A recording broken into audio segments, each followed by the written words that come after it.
Four hunters sought a shieling when the snow came hard and fast.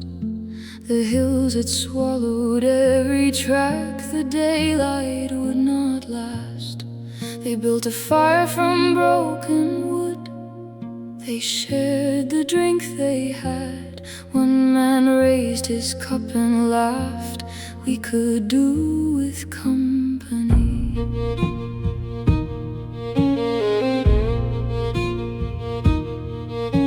The words had scarcely left him when four slow knocks were heard. Not the wind, not a branch, four knocks, nothing more. Outside stood four young women wrapped in cloaks of forest green. No horse, no hound, no lantern light, no sign of where they'd been.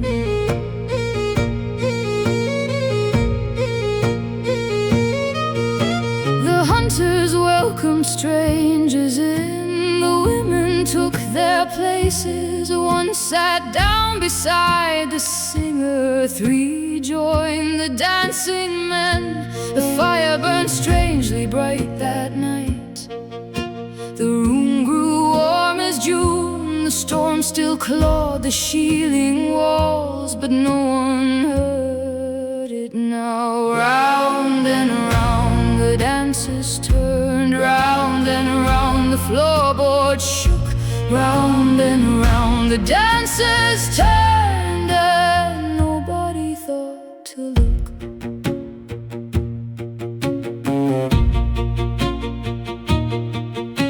The singer watched the dancers sway, the whiskey dulled the room.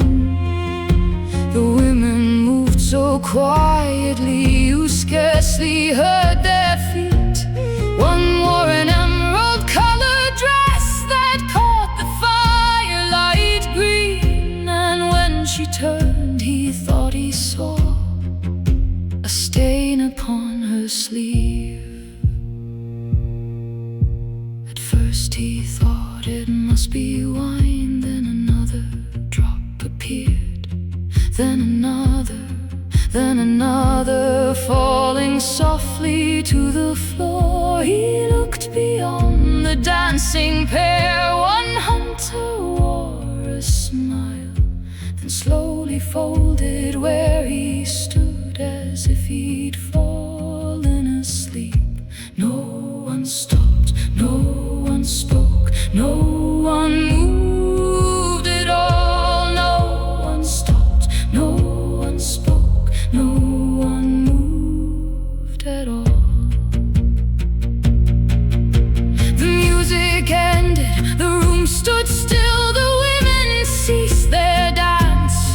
The emerald woman raised her hand, blood-covered wrist and palm. The singer saw her fingers now, not fingers curving claws, and beneath the hem of emerald cloth were cloven feet, not shoes. Baobhan Sith, the old folk knew your name. Baobhan Sith, and nothing stayed the same. The singer ran, the door flew wide, the snow cut through his coat. Behind him came the woman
every knock upon the door should ever be answered.